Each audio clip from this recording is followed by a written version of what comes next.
Olá! Estamos aqui para mais um episódio do podcast falando sobre como viver mais, como viver bem, né? Hoje com uma convidada também especial. Aliás, eu só vou trazer convidados especiais. Uma pessoa parceira, amiga, profissionalmente, obrigada, de Ana. amizade, Lamarquene. As pessoas às vezes não conseguem memorizar seu nome, né, Lamarquene? Sim. Aí a gente chama Lala. Isso, bem mais fácil, né, Ana? Lamarquene é terapeuta ocupacional. E nós já trabalhamos juntas há um tempo, há uns anos atrás. Hoje desenvolvemos um trabalho de estimulação cognitiva com pessoas idosas na Ativa Envelhecimento. E, Lamarquene, primeiro, obrigada por você aceitar esse convite, né? De estar nesse lugar Ana. aí, de estar nessa cadeira onde as pessoas têm medo. Não é uma entrevista, é um bate-papo. Sim. E, assim, eu queria que você falasse um pouco sobre você. Primeiro se apresente e a gente vai conversar um pouco sobre o trabalho, porque é uma pessoa jovem que só trabalha com pessoas idosas, né? Sim. Então vivencia o processo de envelhecimento de um outro lugar. Então, eu queria primeiro que você se apresentasse e pode falar aí à vontade sobre o seu trabalho. Sim, tá certo, Ana. Eu que agradeço de estar aqui hoje. Bem legal trazer esse tema, né? Porque muitas pessoas acham, nossa, ela é jovem, como é que vai dar conta de trabalhar com o idoso, né? E principalmente o idoso no processo de envelhecimento, né? Então, muitas pessoas questionam isso. É tanto que quando eu chego nas casas, nossa, ela é tão novinha, vai dar conta? Você vai dar conta da minha mãe, do meu pai? Enfim, é uma luta também, né, pra gente. Então, eu tô nessa área já faz um tempo, alguns anos. Quanto tempo já. você está formada, Lamarquene? 15 anos. Essa carinha jovem aí, né? Mas ela tem um tempo de formada, de experiência profissional. Sim, 15 anos já de formação. Fiz agora em junho, mês passado. Bom, parabéns. Obrigada, Ana. 15 anos e desde formada atuo na área com idosos, na gerontologia. Começou desde o estágio, né? Tive uma visão, uma empatia muito grande nessa área e me identifiquei bastante. Me identifiquei muito e desde lá eu estou atuando com idosos, né? Lamarquene, fala um pouquinho, né? Nem todo mundo sabe o que é um terapeuta ocupacional. O que o terapeuta ocupacional faz? O que é a terapia ocupacional?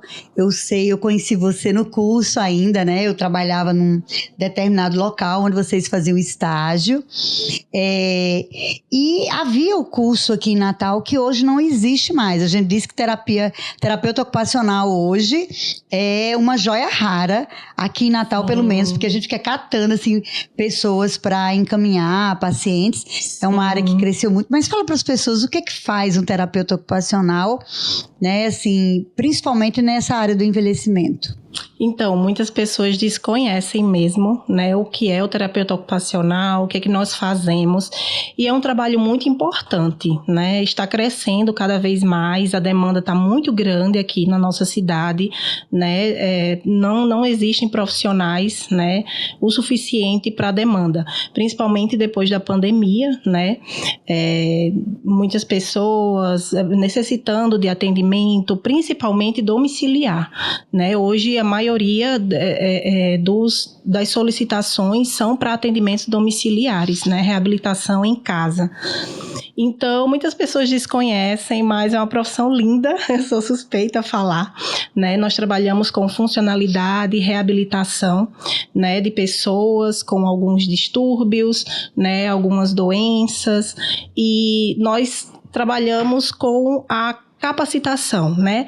Trazendo aquele indivíduo de volta à sua funcionalidade, né? Com atividades que tenham objetivo, né? Inserindo uma rotina, adaptando, capacitando, né? De acordo com cada indivíduo.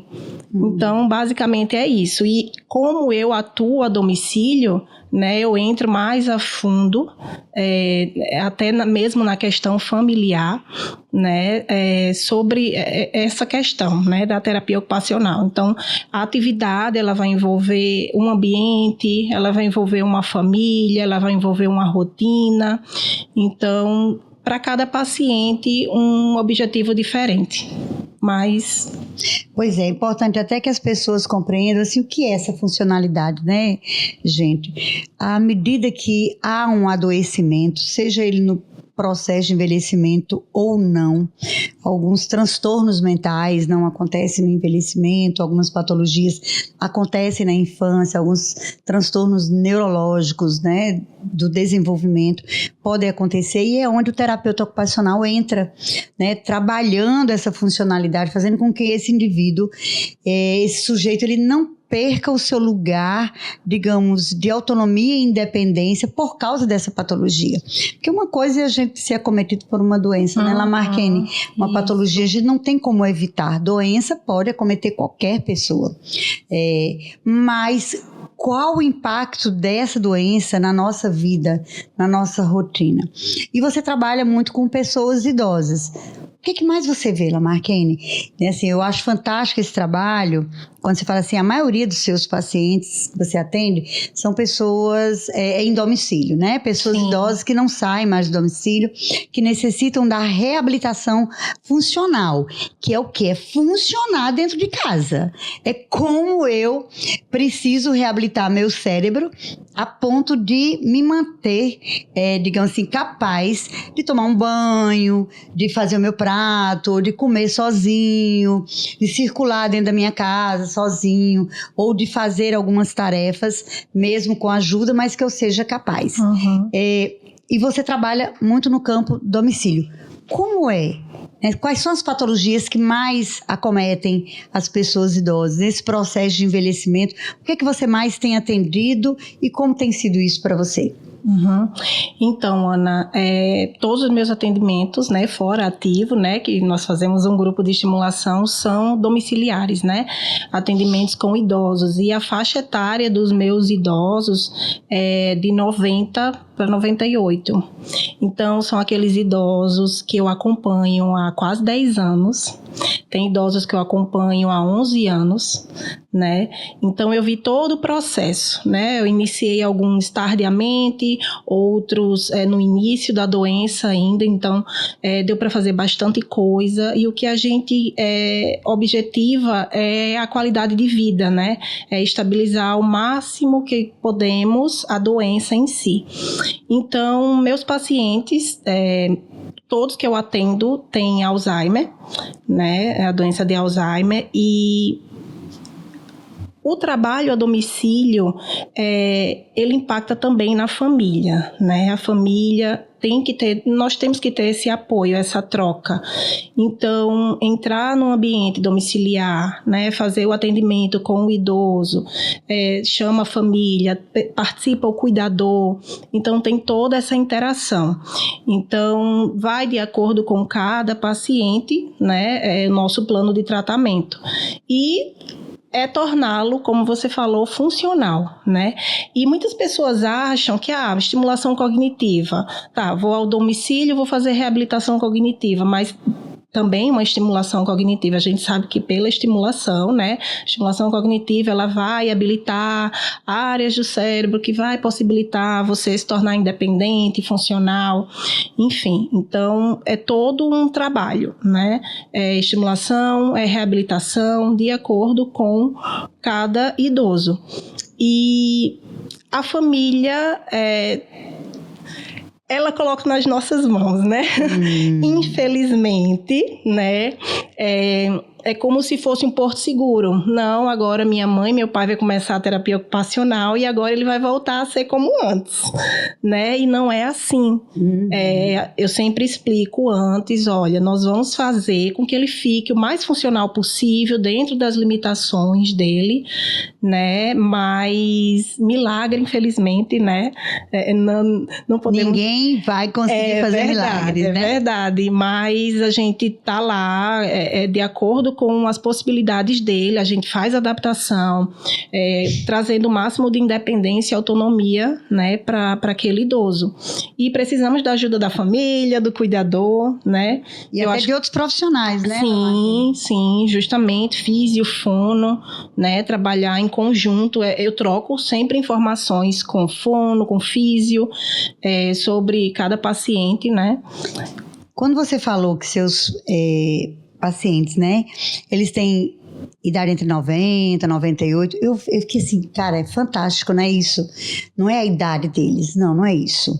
É que nós temos hoje uma consciência maior da sociedade, da família, de um modo geral, de que mesmo aos 90, aos 95, aos 98, essa pessoa precisa ter qualidade de vida. Já Sim. que a gente está falando aqui viver mais e viver bem, o viver bem é isso, tornar essa pessoa minimamente independente. Sim. Então, às vezes, para alguém, levar um garfo à boca com comida é muito importante, né?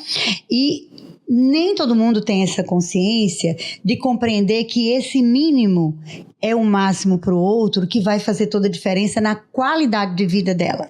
Né? Onde ela vai se tornar menos dependente daquele que está do seu lado. Né? Exatamente. E uma das nossas atividades é a questão da AVD, né? O treino de atividade de vida diária, de alimentação, higiene, vestuário. Então, vamos dar um exemplo. O idoso, eu tenho uma idosa que tem 92 anos. Então, ela é ainda independente, ela toma banho sozinha, ela caminha sozinha, come sozinha. Então, nós vamos fazer um treino para estimulá-la a permanecer com aquela independência por mais tempo, né? E aquele idoso que não consegue mais fazer, aquele idoso semi-independente, que ainda necessita de uma ajuda, deixa ele fazer o que ele consegue, né? Às vezes a família com o instinto protetor, né? O cuidador, até para facilitar o trabalho dele, vai lá e faz pelo idoso, né? Pelo paciente. Mas não, né? A gente sempre diz, é errado, deixa ele fazer sozinho, por mais que demande mais tempo, né, mais trabalho, mas deixa aquele idoso mostrar a funcionalidade dele, né, mostrar a capacidade, e isso a gente faz nas atividades. Eu faço muito treino de AVD, principalmente treino de AVD, escovação de dentes, né, e alimentação também, né, vem vários fatores, né, com Alzheimer, falta de coordenação, né, então aquela rigidez, então eu sempre estou trabalhando com uma fruta, então a gente vai desde o processo, descasca a banana, coloca no prato, parte em rodelas, coloca a boca, então é todo um processo. Então a partir daquilo ele pode desenvolver outras habilidades, em outras funcionalidades em casa, né? Então somente a partir daquela atividade a gente está trabalhando muita coisa, e muitas vezes a família, o cuidador, eles não conhecem, né? Eles não têm essa noção. Então a gente realmente temos que passar, né, todas as informações. Eu sei que é um trabalho árduo, né, para a família, 24 horas, né? Eu estou lá 2, 3 vezes na semana, duração de 1 hora, né? Então, para a família que acorda, dorme, passa a madrugada, né, com aquele idoso com insônia, um sono agitado, não é fácil, né? Então, tem que cooperar, né? É um conjunto. Até eu, assim, admiro muito o trabalho da terapia ocupacional. Você sabe que eu sou uma fã, né? Porque no processo de envelhecimento patológico, com as doenças neurodegenerativas, seja de Parkinson, uma demência, seja com sequelados de AVCs, né? Ou até com algum transtorno mental que já evoluiu com uma dependência funcional, nós sabemos o quanto é importante essa pessoa funcionar minimamente. Nós sabemos também que há uma expectativa muito grande da família em relação a esses tratamentos, né? Sim. Como se fossem regenerar, como se fossem, como você mesma disse, trazer a funcionalidade original daquela pessoa quando era saudável. E a gente tem que desmistificar isso, mas eu acho que a gente só vai conseguir informando, né? Por isso a importância de você estar aqui, de estar falando sobre isso, porque é um campo que angustia, Sim. é um campo que traz muito sofrimento, né? Muito bom quando você fala isso, dessa compreensão sobre essa família que já passa a noite, que já passa o dia a dia. Sim. E quando chega um profissional, ufa, é uma hora que fulano tá com ele, né? Nossa, mas é assim, Ana. É assim, principalmente para os cuidadores. Nossa, Lamarquente chegou, então fica aquele tempo lá, né? Vai, estimula. Então é realmente uma folga, né? Uhum. E para a família é uma expectativa muito grande, né? Várias vezes eu já ouvi, não, mamãe tá fazendo terapia ocupacional agora, ela vai melhorar, vai voltar, né, a ser como antes. Eu já ouvi justamente essa frase, minha mãe vai voltar a ser como antes porque ela tá fazendo terapia ocupacional, né? Então é até duro para falar para a família que não é bem assim, né? Tem umas famílias que aceitam, outras não, né? São mais difíceis. Já tive casos de chegar e fazer uma sessão com a cuidadora e com a filha. Porque, ao invés de atender o idoso. Ao invés de atender o idoso, né? Fazer essa intervenção com a filha e com a cuidadora, né? A cuidadora estava bem cansada, né? Também é um trabalho que você tem que entender com quem você está lidando. Mesmo você que ela já paga, mas é uma profissional que está ali o tempo todo, né? Exatamente. Então, se o idoso está agitado, chama um palavrão, então ela ficava triste, chorava, eu não mereço isso, eu cuido dela tão bem. Uhum. Então, tem que compreender o processo da doença. E a filha não aceitava que a mãe estava em um processo já avançado e estava bem desinibida, né? Estava chamando palavrão, estava tirando a roupa. Sem filtro, né? Exatamente. Então, foi uma sessão com as duas, né? Eu tive que explicar tudo. Ela, não, Lamarquene é muito difícil aceitar minha mãe que é católica, sempre foi da igreja e agora ela tá assim, né, com esse comportamento, é difícil pra gente. Então a gente entra até na parte mesmo da psicologia, sim, né, Ana? Sim. A gente tem que mostrar realmente, né, o quadro, a realidade, né? E como é para você lidar com essa desinibição do paciente, né, que a gente sabe que dentro de um quadro com demência principalmente, sim, né, ocorre esse momento de desinibição, sim, onde a pessoa passa a falar o que quer e o que não deve, fala, não só palavrão, mas tem pessoas que começam a dar cantada, isso, né, ou sai do banheiro sem toalha, nu, ou quer tirar a roupa na frente do outro, ou começa a falar obscenidades. Como é para você lidar com isso? E como é para você lidar com isso perante a família? Então, Ana, você até já sabe, né, de alguns casos, né, é corriqueiro, né, principalmente eu atendo homens, né, idosos, né, que a gente sabe que a libido, né, fica muito elevada, então é muito profissionalismo e muito jogo de cintura, né, eu tenho que entender o lado dele, né, também que ele está fazendo aquilo, né, devido a um processo que ele está passando, né, então eu não posso interferir, eu não posso ser agressiva, né, eu tenho que mostrar mesmo profissionalismo, muita conversa, Ana, muita conversa, né, eu chego, converso com idosas, né, são mais fáceis, né, de lidar, com homens nem tanto, né, já os TOs, né, os homens, eles sofrem com assédios, exatamente, né? Então não tem como, eu já relatei de outros colegas também que passaram pela mesma situação, enfim, é muita conversa, né, a gente conversa, diz, olha, eu posso ir até aqui, você pode vir até aqui. Eu sou sua terapeuta ocupacional, nós vamos fazer atividade, eu estou aqui para isso, né? Aí eu vou explicar todo o objetivo, né, das atividades e o porquê que eu estou ali, né? Eu sou uma profissional, ele agora vai ser meu aluno, né? Alguns eu falo paciente, outros eu falo aluno, né? E com a família eu sempre explico, né? E eu já chego com os relatos da família. Quando o idoso já está apresentando esse comportamento, então já sou chamada. Já fez com alguém, com a cuidadora, com a neta, né? Com a filha. Então já sou alertada, já sou informada, né? Do que está acontecendo com aquele paciente. E a gente se pergunta, Lamarquine, é libido mesmo? Pois é, né, Ana?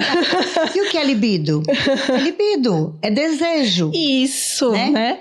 E faz parte, né, Ana, do idoso. A gente não pode julgar. Uma vez até você me falou, Lamarquine, a gente não pode, né, julgar, faz parte, né? Assim, eu vou falar até de uma experiência que a gente passou juntas, né? Essa questão de ser libido ou não ser libido, talvez venha também de um preconceito nosso de achar porque a pessoa está doente, ela não tem sexualidade. Muito pelo contrário, ela não tem controle sobre a sexualidade, é diferente. Exatamente, né? É diferente. Principalmente nas doenças neurodegenerativas e algumas patologias, há uma exacerbação da sexualidade, digamos assim, porque a parte do cérebro responsável, digamos assim, em controlar, em inibir esses desejos, ela já está prejudicada. Já está afetada. Então é quando, né, essa libido começa a se expressar de uma forma mais desorganizada, digamos assim. Isso, a interferir na rotina também, na família. E eu lembro que um dos trabalhos que nós fazíamos, uma vez eu cheguei, né, assim, e Lamarquine veio me procurar, muito angustiada. Ana, pelo amor de Deus, eu recebi um bilhete, um pedido de casamento de um idoso, Sim. né?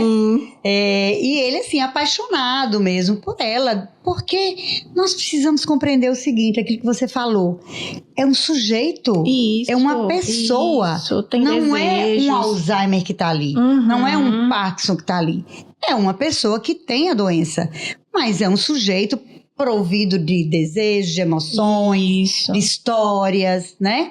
A gente só tem que aprender a lidar com isso, né? Isso, exatamente. Então, Lamarquine chegou com esse bilhete, me mostrou o bilhete. Ana, o que é que eu faço? Se não dá para ignorar e fingir que nada aconteceu, né, Lamarquine? É verdade, lembro bem, bem, como é que Ana. foi para você lidar com isso? Me fala um pouco dessa experiência. O que é que foi difícil e o que é que ficou fácil? O que é que dificultou e o que é que facilitou para você resolver, né? Porque ele acabou saindo da atividade, foi, né? Incrível, né, Ana? Foi, justamente. Você conhece bem esse caso. Foi bem desafiador para mim, né? Porque eu acho que foi um dos mais desafiadores, né? Porque ele ainda tinha, né, um certo discernimento, uma pessoa independente, né? Chegava dirigindo, enfim, fazia suas coisas, né? Estava em um processo, né, ainda inicial, né, de uma demência. Inicial de demência. Então, a pessoa altamente culta, né, realizava bem as atividades, interagia com todo mundo.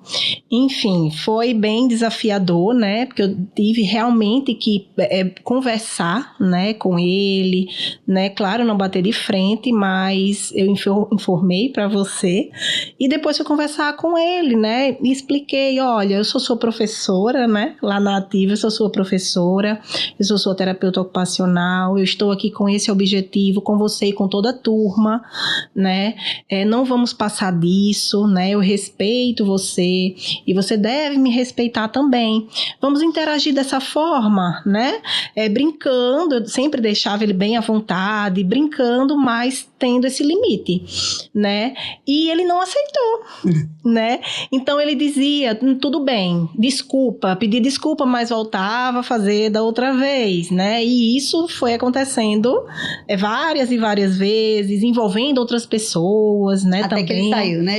Até que ele saiu. Se fosse pra ser daquele jeito, ele não queria. Não aceitava, então tivemos que aceitar, né, Ana?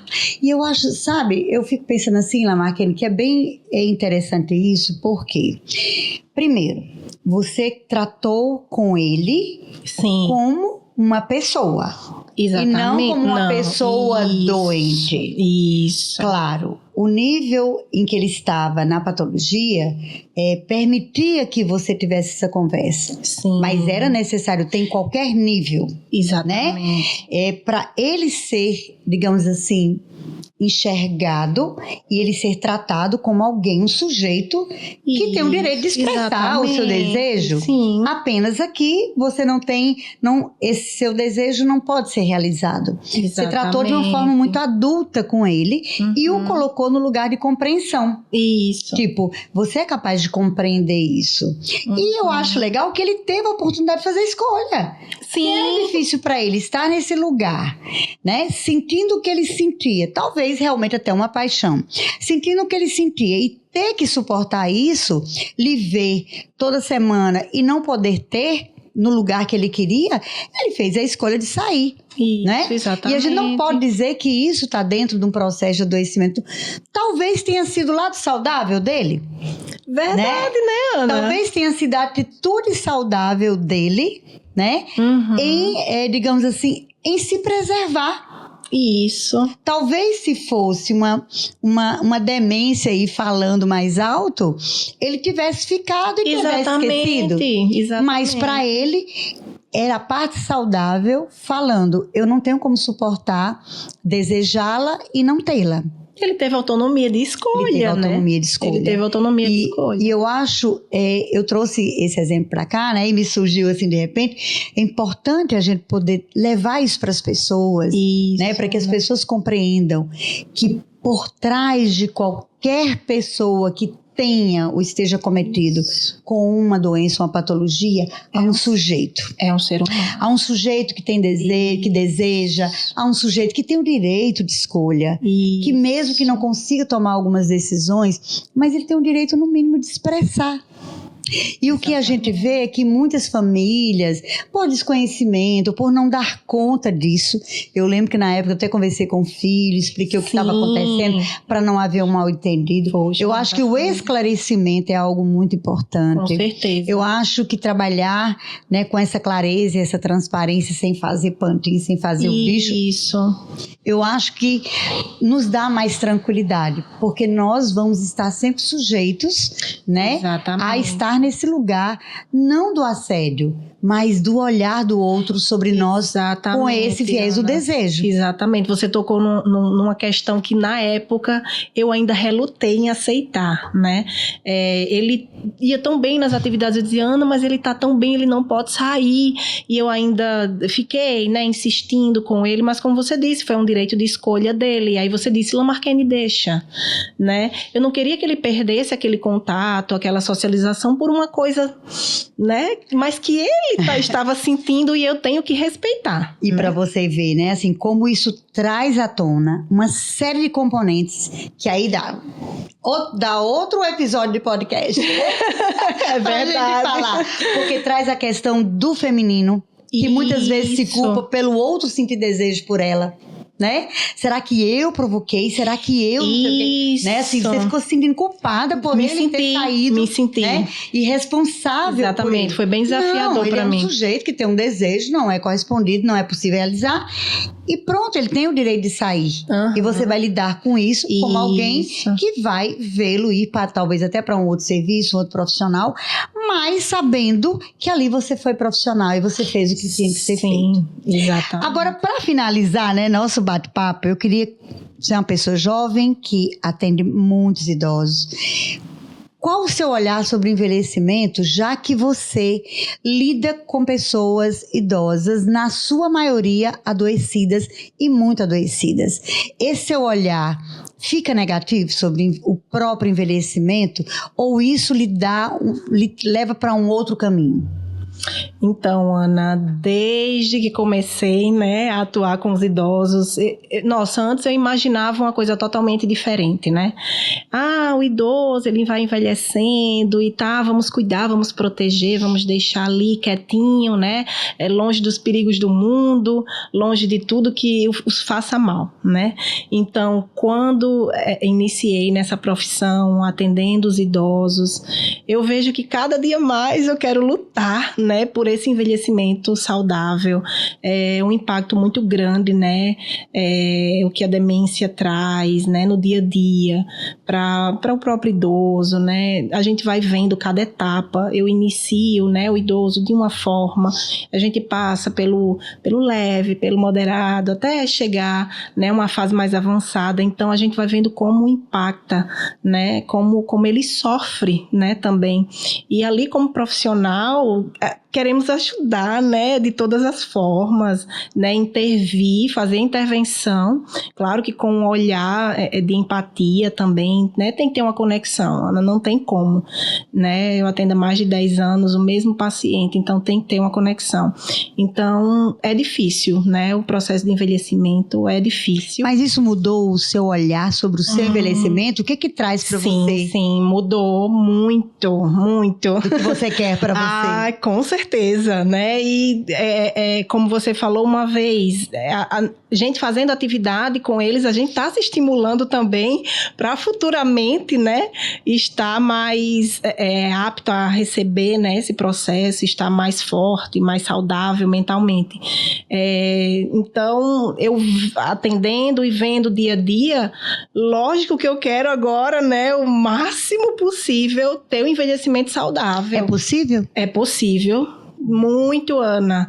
É muito possível. Nós temos várias formas aí de hoje em dia ter um envelhecimento saudável, né? Seja incrementando a rotina, mudando uma rotina, fazendo terapia ocupacional, estimulação cognitiva, se socializando, né? Em casa. Montando podcast na minha idade, né? Sim, fazendo coisas novas. Também. Então, Ana, você futuramente, né, vai estar aí bem. Isso não garante, mas tô tentando, né?